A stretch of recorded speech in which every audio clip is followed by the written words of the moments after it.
older, it's easy to feel like you're getting stuck in a bit of a rut. And our next guest says, passing 50 is the perfect time to reinvent yourself and your life. Happiness expert Dr. Bruce Wells joins us now from Melbourne. Good morning to you, Bruce. Good morning from sunny Melbourne. They say Don't rub it in, mate.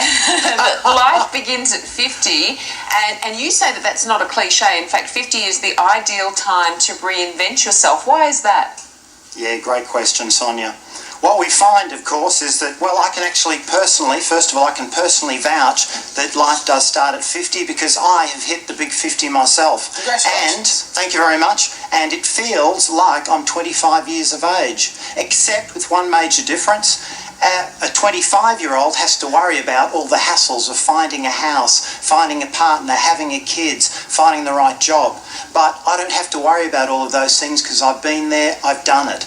Plus, at my age, another 50-year-olds will be able to relate to this, I'm at the stage now where I have 25 years extra life experience and professional experience. And that means I know myself better, I understand myself better, I've learned to appreciate things better. I've learned to not sweat the small stuff. So all in all, I believe 50 is the new 25. All right then, you young 50-year-old. Let's work about how we can redesign our life in the workplace. How can we do that, Dr. Bruce?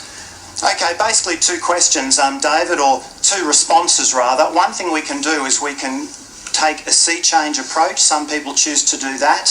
That's a bit drastic, of course, and you want to have a little bit of money squirreled away, a nice nest egg before you do that. You might sell up the house, leave the job, go and get a B&B up in Cairns somewhere. Sounds great, but the more realistic option might be to redesign your current job. And what you want to do is try and establish more meaning in your current job. So value the service you give to your colleagues and value the service you give to the climate. Use your strengths more every day. We know that when you use your strengths, they're the things you're good at that give you energy. They're the things that people come to you for help with in the workplace. If you do those, you'll be more engaged, you'll be happier, and you'll be more fulfilled. And remember to upskill.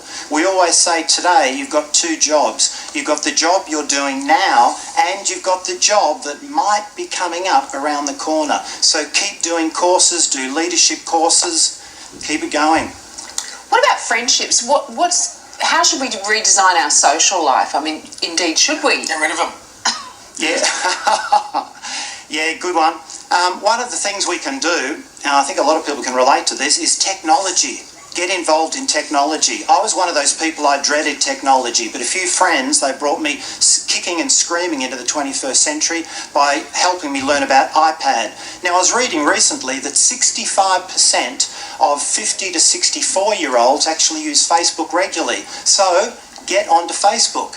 Learn how to use Facebook and reconnect with old friends through Facebook that maybe you haven't seen in years and years. I did this when I came to Melbourne a few years ago, having been away here from about 30 years in Melbourne.